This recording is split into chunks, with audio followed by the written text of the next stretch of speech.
paMwari. Toda kutenda Mwari watisanganisa mushoko raMwari.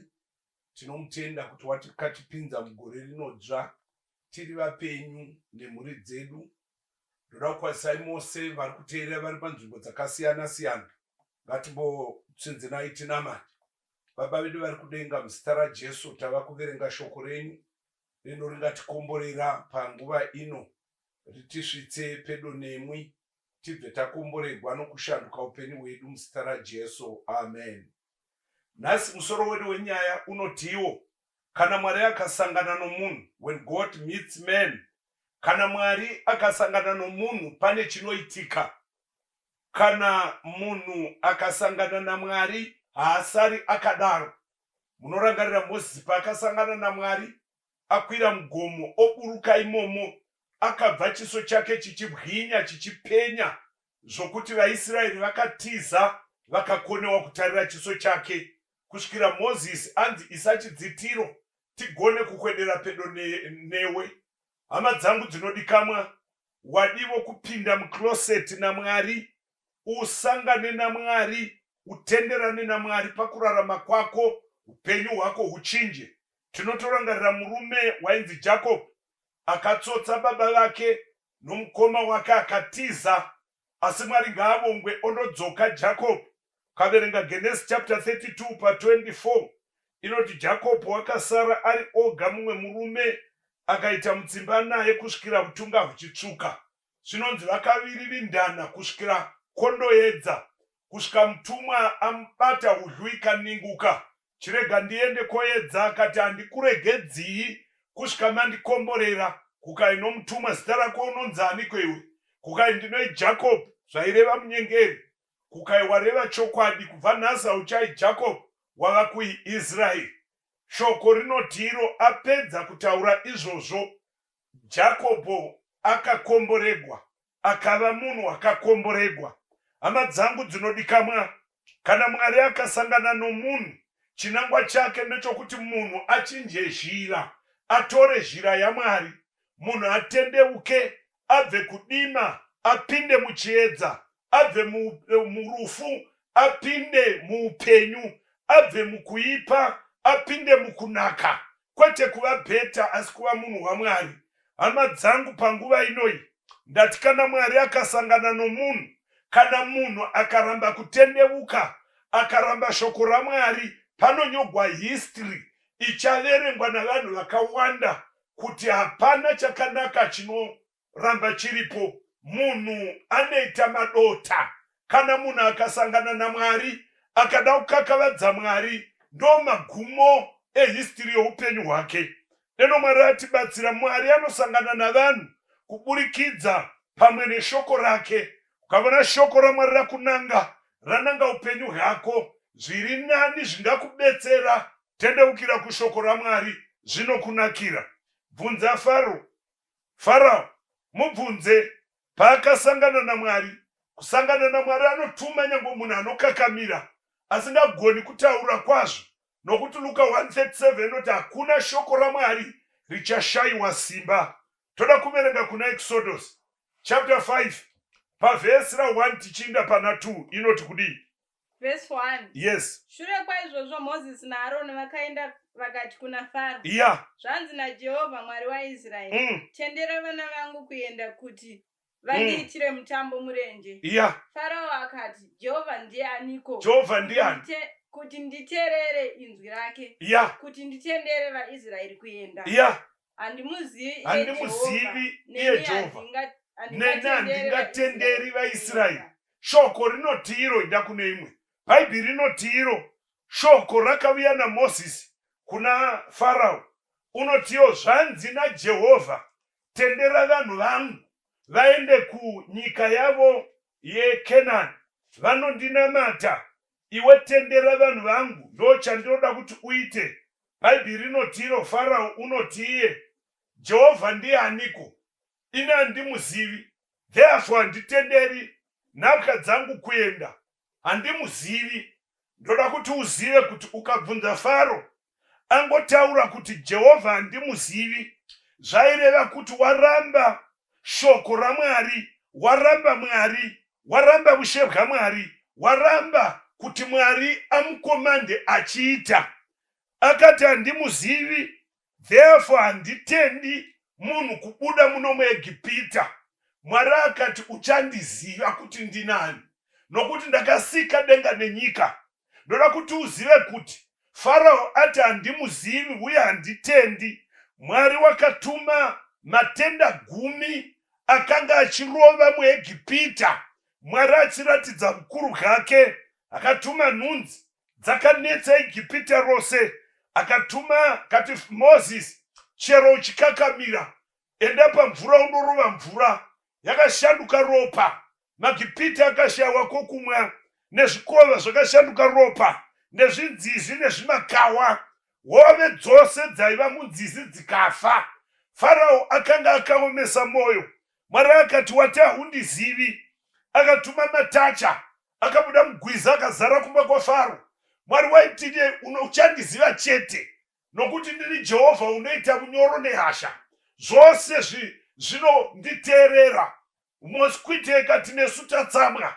Farao unoti haundizivi. Toda kumbogwanai nyangwe tiri utoko. Wakaenda ukanoruma vanhu. Mwari atsamwa achida kuudza Farao, ndini komanda wenecha navanhu, muridzi wenyika ndini. Wati haundizivi. Mwari akatuma hosha yaiuraya zvipfuwo, asi makorokoto, zvipfuwo zvaIsraeri hakuna chakafa. Nechimvuramabwe chakarova. Farao waimbotenda ombodzokera shure, achitenda achidzokera shure. Savamwe vedu vanomboti kana vane dambudziko vanombozvininipisa, vomboda kunamata, gare gare vodzokera kuchivi chavo. Kana akaugwa norufu kana nogwere pamusha kwake, unombotenda shoko raMwari, ombonamata zvamanema. Kwapera manguva shoma shoma, odzokera muchivi chake zvakasimba. Mwari akati uchandiziva chete. Hama dzangu dzinodikamwa, ukakona kuziva Mwari munyasha dzake, uchamuziva muhasha dzake. Ukakona kuziva Mwari achakunenekera ruoko gwenyasha, uchamuziva afumba chipakera. Unai Jehovha Mwari, nyika ino ndeyake nokuzara kwayo. Zvakatinakira kuti tidamwe neshoko raMwari, tidavire kuna Jesu, isu nemhuri dzake dzedu. Mwari atikomborere vanhu vaMwari. Ndatinoda kuudza kuti varipo vanoti Mwari hatimuzivi nezviito zvavo. Kana uchiverenga Tito chapter 1 verse 16, inoti ivo vakamuramba namabasa avo. Havarambi nomuromo vamazuva ano, vanomuramba namabasa avo. Voti Mwari hatimuzivi. Verse 16 inoti vanoti tinoziva Mwari, asi vanomuramba namabasa avo. Zvavari vanhu vanonyangadza, vasingateereri, vasakafanira mabasa akanaka. Kukai vanoti tinoziva Mwari, asi mabasa avo anoramba. Kuchechi vanoenda vanoreva makuhwa, kuchechi vanoenda vanovenga, kuchechi vanoenda asi vanoshuvira vamwe vanhu kuparara. Rega ndikuudze munhu waMwari, Mwari kana ukasangana nomunhu, zviri nani kutendeuka uwane nyasha nomufaro. Shoko rinoti iro, Farao ati handimuzivi. Mwari wakati zvakwidza zvaMwari, akandava kuuya nehasha dzausati wambovona. Hama dzangu, musaramba Mwari namararamiro edu. Vanoti tinoziva Mwari vachimuramba. Kana Mwari ataura newe, you better listen.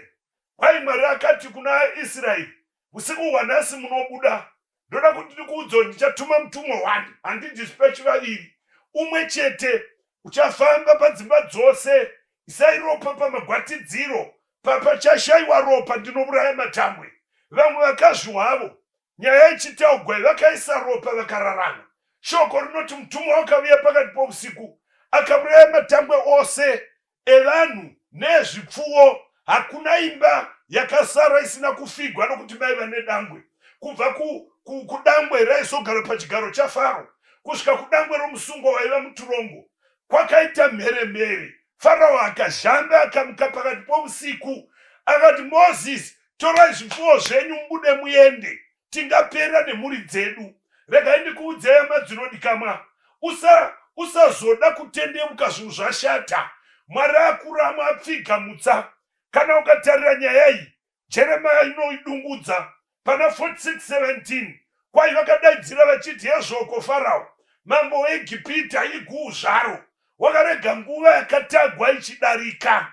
Regai ndikuudzei hama dzangu, kana Mwari akataura newe zviri nani to obey, zviri nani kuteerera. Kana Mwari akati chirega upombwe, Jehovha Mwari vamwe vanoti Jehovha ndianiko kuti titeerere kurega kuita zvatoda nemiviri yedu. Kana Mwari akati chirega makuhwa, vamwe vanoramba vachienda mberi. Uri kuti Jehovha ndiani kuti niteerere inzwi rake? Kana Mwari akati dzosera chegumi, kana ukadya uri kuti Jehovha ndiani kuti niteerere inzwi rake? Kana Mwari akachirega kugwa nomukadzi wako, kana vanoramba vachiita nharo vari kuti Jehovha ndiani, vanoda kuziva Mwari muhasha dzake. Kana Mwari akatirega kudyisa varume, iwe torega vanoramba vachitsvaka mishonga vari kuti Jehovha ndiani. Mwari akatirega kupfeka sepfambi, iwe ukati muviri wangu, uri kuti Jehovha ndiani, ndoda kuti ndimuteerere, ine handimuzivi. Shoko rinoti iyo atendere vabuda vakatevera. Kaenda pana Exodus 14 verse 9, kwai Farao namabhiza ake vakatevera vakanobata vaIsraeri paRed Sea. Kwai maIjipiti vaIsraeri vakazhamba vakati tofira pano. Mozisi unoti vanhu vaMwari musachema, musaita ruzha, indirai mberi. VaIjipita vamavona nhasi hamuvavoni nokusingaperi. Shoko rinoti Jehovha akati kuna Mozisi tendeka gungwa, rakatendekwa rikazaruka, vakapfumbura pakauma vakayambuka Red Sea. MaIjipita akati toteveravo. Hama yangu inodikamwa kunamata hachisi chitevedzegwa, kunamata mweya namuzvokwadi. Vakatevedzera kupinda nepapinda nevanotya Mwari. Ivo vasingatyi Mwari vane zvivi zvavo, vane magirlfriend avo, vane mishonga yavo nedzin'anga dzavo navaroi. Shoko rinoti vava pakati napakati. Mwari unoti Mozisi tendeka. Ngwai gungwa rakadzokedzana, Farao akaparara rikava guu. Ndoda kuudza hama dzinodikamwa, kana Mwari akasangana nomunhu, munhu akasatendeuka pane chinoitika, bvunza Noa pamazuva ake. Mwari unoona nyika yapinda muuchapa, ndangariro dzokufunga dzaipa bedzi, vanhu vachifunga kuurayana, vanhu vachifunga chivi choupombwe, vanhu vachiona vanhu vakapfeka sevakashama, vachidhakwa nokumwa, varasha Mwari. Mwari akaenda vakuparadza. Shoko rinoti iro wakatuma Noa muparidzi umwe, akati paridza kuti mvura zhinji inouya, uyai tivakaareka. Vanhu vakaita musere neshoko, vakaramba shoko raMwari. Noa akaparidza 120 years. Regai ndikuudzei vanhu vaMwari, kana tichiparidza, nyange vanhu vakaramba shoko raMwari, hatiinde mberi tichiparidza. Unobuya, haaregi kuuya nokuti vanhu varamba. Hatirambei tichiparidza. Noa akaparidza 20 years, akaparidza 50 years, akaparidza 80 years, akaparidza 90 years, akaparidza 100, akaparidza kusvika 100 nearly 20. Aiva muparidzi wakarurama, aiva nemaridzo 1 yaibhowa vanhu, yaiti mvura zhinji inobuya, muchaparara mukaramba kupinda muareka. After kwasara 7 days, Mwari anoti inda unoudza vanhu vapinde muareka yatopera. Vanhu vakaramba. Mwari akati pinza muka muareka, upinze mbiri dzisina kunaka, dzakanaka pinza nomwe, dzakanaka upinze dzakawanda mukono nehadzi. Kwai vanhu vakabona mukadzi pinda, ivo vakaramba. Regai ndikuudzei vanhu vaMwari, Jesu akatofa pamuchinjikwa. Chingouyai mupinde muruponeso. Ukauya kuna Jesu unoregeregwa. Haatariri chivi chawakaita, haatariri kuti wakadya vanhu vangani, haatariri kuti wakavata nevangani, haatariri kuti mishonga yako yakakuvadza vangani. Anoti chiuyai mupinde ndisati ndavhara mutsa. Nerimwe ramazuva usiri kure, mutsa uchapfigwa, zvokuti hakuna unobhabhatidzwa, hakuna uchachengeta mitemo yaMwari, hakuna rukokoko kuti dzokai kuna Mwari. Very soon and very soon, Jesus is coming again. Very soon and very soon, Jesus ari kuuya achibvovora blue sky kuzotora vakatendeuka. Haavuyi kuoparidza, unouya kuotora vakasiya ugangi, vakasiya makasi, vakasiya pornography, vakasiya upombwe, vakasiya mishonga, vakasiya nyika nevakasiya mabhawa. Unouya kuoparidza, kwaunouya kuotora vakatosiya vakatendeuka vakabhabhatidzwa. Hama dzangu dzinodikanwa, zipigwa nokunamata, zipigwa nokutendeuka, pasi rino richaparara, richaparadzwa nomoto. Kukwirira kwechivi tava pamahombekombe.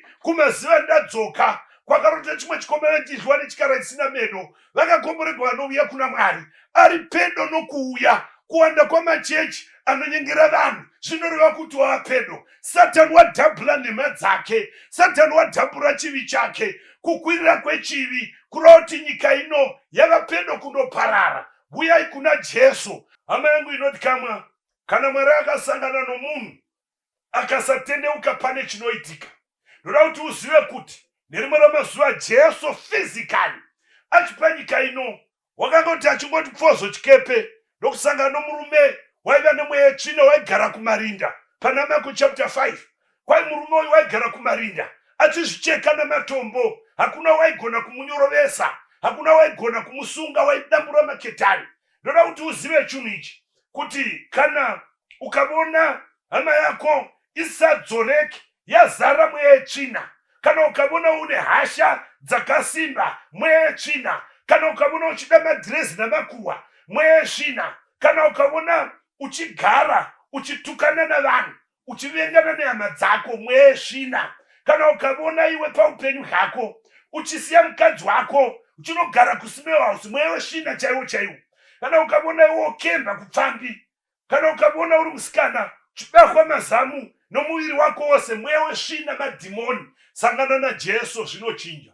Jesu asangana nomurume uyu wakawira pasi ukazita rako ndiwani, tiri legioni, tiri vazhinji. Kukanziko mweya wetsvina buda, mweya wetsvina ikakumbira titendereivo tipinde munguruve. Kukaipindai nguruve dzinenge 2000 dzakanofira kumawere. Shoko raMwari rinoti iro dzaparara. Vaidzifudza vakatiza vakadzoka vakavona waiva neregioni yomweya, ava munhu kwai, apfeka, ava in the right mind, vakahla kwazvo, vakati Jesu budai mukati medunhu redu tingaruza. Rega ndikuudze munhu waMwari, kana wasangana naJesu unofanira kuruza shamwari dzembanje, unofanira kuruza samwari dzamagirlfriend, unofanira kuruza machurchmates ainamata Mwari nevakafa, machurchmates aikupa zuva risimo mubhaibheri, machurchmates anongoti kwose kunamata. Iwe ukasangana naMwari unoti that says the Lord, wonamata wakatarira mavara eshoko raMwari, uchitenda kuti shoko raMwari nderazvokwadi. Hama yangu inodikanwa, kana wasangana naMwari ndoda kuti uzive kuti ndiJesu rudzi iwe wawakasangana naye wakakusiya uchiri kushora vanhu. NdiJesu rudzi wawakasangana naye akakusiya uchireva nhema nehasha. NdiJesu rudzi wawakasangana naye wakakusiya uchida madzimai, uchida upombwe. NdiJesu rudzi wawakasangana naye wakakusiya uno musimbo hwokumuka uchinamata. Rega ndikuudze, kana wasangana naJesu hasha dzinotama nezita raJesu. Kana wasangana naJesu unodzoka kumuri yako in your right mind. Kana wasangana naJesu zvokuda madhirezi zvinopera, woda mukadzi wako umwe, zvokuona pornography zvinopera. Kana wasangana naJesu ucharumbidza Mwari nokufarira kunamata. Jesu uno Mwari unotiye chiuyai zvino titaurirane, kunyange zvivi zvatsuka somucheka ndinozvichenura. Chino chako here munhu waMwari kuti uye utaurirane naMwari, umuudze zvako zvose, haakupanichi, unoregerera, upinde murufaro gokunamata Mwari. Ndoda kunamata newe mudikani, ndoziva kuti unoda Mwari. Dai Mwari akudetsera mutsa usati wapfigwa ukatendeukira kuna Mwari. Mwari ngaakukomborere kwose kwauri, paugere ipapo. Mwari unokuda musikana, unokuda mukomana, mai Mwari unokudai. Munoziva zvakavanzika zvamakararama, baba unoziva butsotsi hwose. Mwari ngaakudetsere udzoke kuna Mwari ndava kunamatira, but dzoka kuna Mwari uite resolution yokuti iko zvino ndoda kuti kana Mwari ataura nditeerere. Baba vedu vari kudenga muzita raJesu, komborei vanhu venyu, nyika inokwavira. Zvoda mweya wenyu mutsvene kuti pepusa tidzoke kwamuri. Sanganaiwo nesu muupenyu hwedu, ugwere hutame nezita raJesu, kuda chivi kutame nezita raJesu. Vana vedu vadzoke mukunamata, navarume vedu namadzimai edu, tive nerudo, timirire kuuya kwenyu takafara. Izvi ndazvinamata muzita ramuponesi Jesu. Amen.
Rukariro oro rwangu rosembire na Kristu hadi wirinde muno asimozita ra Jesu dinomira wakunda Jesu diedomo deyo yangu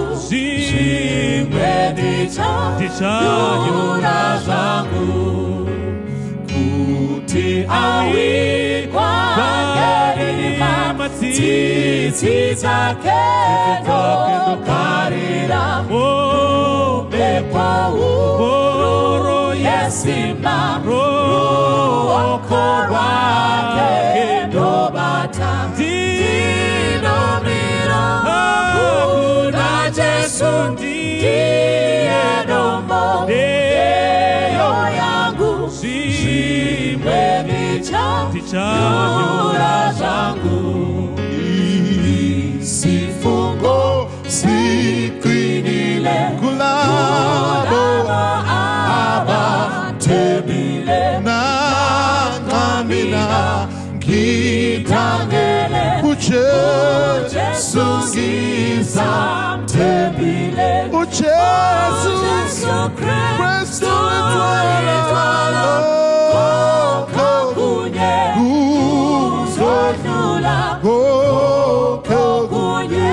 kuzodlula kukhala itilongo kuyena ngikhuphukele ngigqokise ngobungcwele esigodlweni yovela uJesu Kristu wetwela kokunye kuzodlula kokunye kuzodlula uJesu Kristu wetwela kokunye kuzodlula kokunye kuzodlula kokunye kuzodlula kokunye kuzodlula kokunye kuzodlula